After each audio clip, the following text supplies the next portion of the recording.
Hey Trinity Baptist family, this is Pastor Matt Crawford. I wanted to give you a recap video about the Southern Baptist Convention. Christy and I were blessed to travel there last week in Anaheim, California.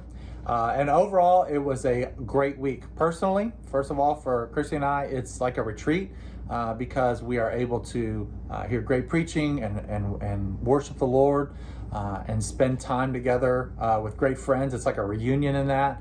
Friends who we went to seminary with, friends who we served with at other churches and ministries. And so I always am very encouraged in that aspect. And then I'd say it was a great week, for lack of a better term, professionally. There were across the board, the things that I was concerned about or really wanting to engage in, there were great results from that. I'm so thankful to the Lord for that. I want to talk to you first about the Sexual Abuse Task Force. The task force gave two main recommendations to our convention, which both were overwhelmingly adopted to my great encouragement. The first of those recommendations was actually the establishment of another task force. We really love task forces in the Southern Baptist Convention. This one has a long name. It's called the Abuse Reform Implementation Task Force. It will be renewable. It's only for 1 year, lasts for 1 year. It's renewable after that by the convention annual meeting. It's appointed by the president, who I'll talk about more in a minute. And this task force is supposed to bring together the different levels of involvement in SBC life and help them work together to provide new policies and procedures, I believe new recommendations for churches, individual churches to take. We have three main levels of involvement in the SBC. There's our associational level. We're part of the Mid-South Baptist Association, 170 churches in the greater Memphis area. We're also part of the Tennessee Baptist Convention, that's the state level. And then the National Southern Baptist Convention, which has about 47,000 churches partnering together to send missionaries and do disaster relief and train pastors and missionaries and ministers of the gospel. All three of those levels are independent. They don't answer to each other. They all answer to the churches, basically, on an individual basis. And so that is a good aspect of our polity. We believe in local church autonomy. We believe our entities are separate from each other in terms of those three levels. However, it makes it a little bit difficult for us to have policies and procedures where they can communicate with each other about abusers, share information, and work together in that. So that task force has a huge job ahead of them, but I think it was the right decision to establish it. Next, the Sexual Abuse Task Force recommended that we establish a database. This database will allow churches and ministries to share information about abusers. Now, abusers the information about them should be shared even if they haven't been convicted in a court of law. And you might wonder, what about someone who's falsely accused? Well, first of all, false accusations are very, very small in number relative to the overall incidence of sexual abuse. And second, there's an entire set of policies and protocols that were put in place as part of this recommendation to allow for what they call a preponderance of evidence to be used and outside third-party investigations to be used to put people on this list. So in other words, you won't have a situation where there's a great pastor who's been a man of integrity and somebody just doesn't like him and they call up whoever runs the database, and just because there's an accusation like that, they end up on this list and their career is ruined. That's not how it's set up. They've set up protocols to prevent that from happening. So we want to encourage anyone who's been abused and wants to report it to do so, and then we want to establish a database to share that information as it's been worked through this process, so that abusers and predators can't jump from church to church to church, leaving a trail of destruction behind them, and churches that didn't know anything about the cloud of suspicion or evil that this person had left behind them at several other churches. That's what we're trying to prevent happening in the future. Second, our presidential election. Our new SBC president is Dr. Bart Barber. He's the pastor of First Baptist Church of Farmersville, Texas. That's a rural community. First Baptist Farmersville is, I think, about our size at Trinity, maybe a little bit bigger. Bart is well respected in Southern Baptist life. He is one of the most reasonable people I've ever, seen online, because he's, he's often been attacked, especially in the last few months, and he's been incredibly gracious and reasonable, open to correction, and he's a bridge builder. He's a uniter, and I particularly love the fact that he's our president now in light of the Sexual Abuse Task Force report, because of something he did in his state of Texas recently. He was involved in crafting legislation in Texas to protect churches that share with churches information about people who have abused or have been reasonably suspected to have done that. And so in the past, many churches would not share that kind of information because they were afraid of being sued. And so in Texas now, there is a new law, partly crafted by Dr. Barber, that helps protect churches that share that kind of information. So I think he's a wonderful choice. He was the one that Christy and I both voted for. I think he was clearly the best choice of the 4 candidates that we had. Number 3, I want to address something that you may see online, especially on social media or certain websites. There are some who have claimed that the Southern Baptist Convention is now in a, quote, liberal drift. That is false.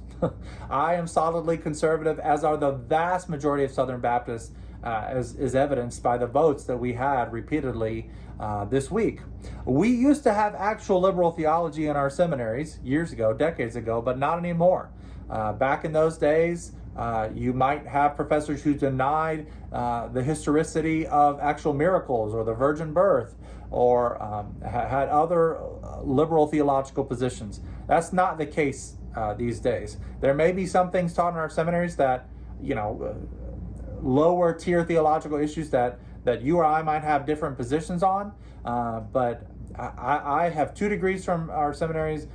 My second one I finished in 2015, and then I was an adjunct professor for that seminary after. So I have really recent experience in our seminaries and know a ton of faculty across a bunch of our seminaries because I went to school with a bunch of them.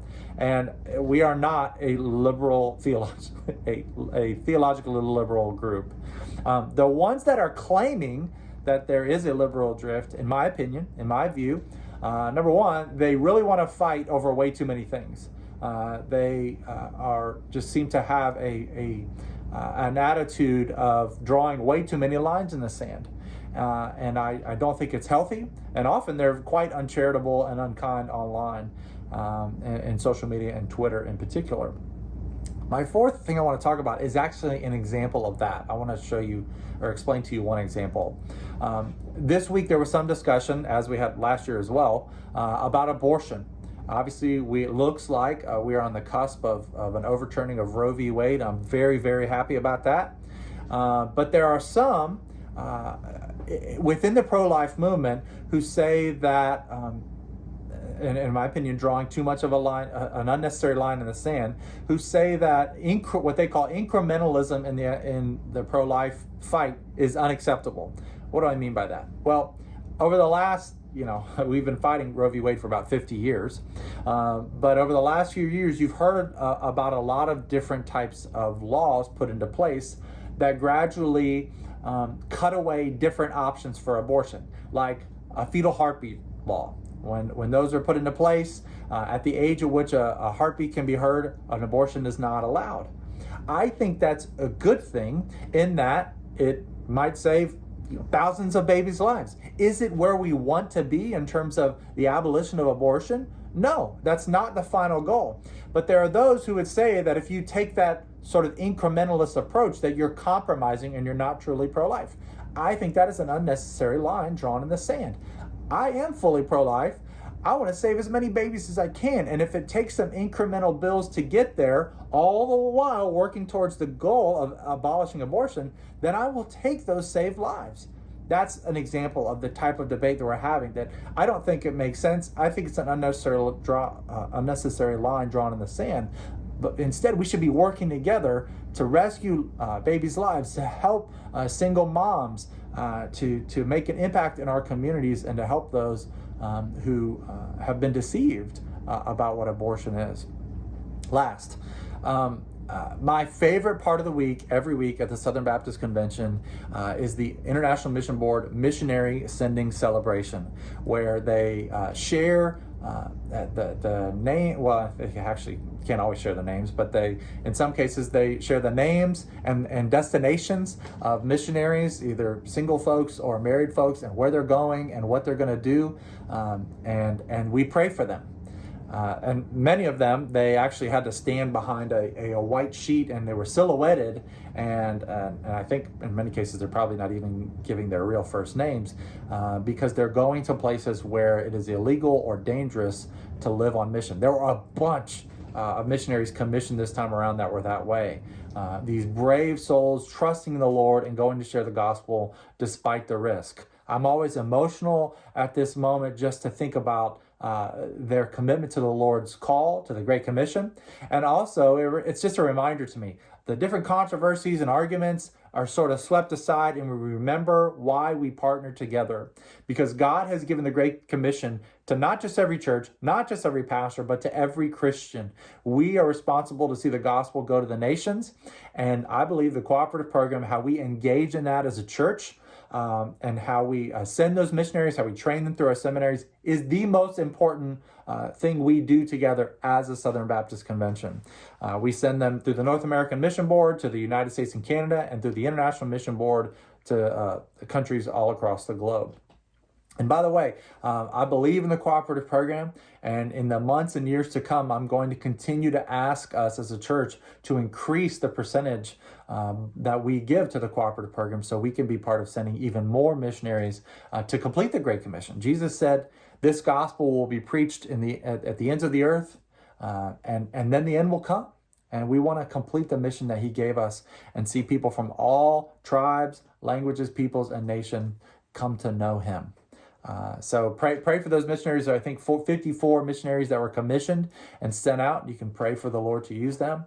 Overall, at the SBC, I was very encouraged, and I came back ready to preach. I missed preaching. I missed being with you all that Sunday, but ready to focus on local church ministry right here in Memphis, and also focus on reaching the nations as we partner, as we send money and send missionaries through our giving.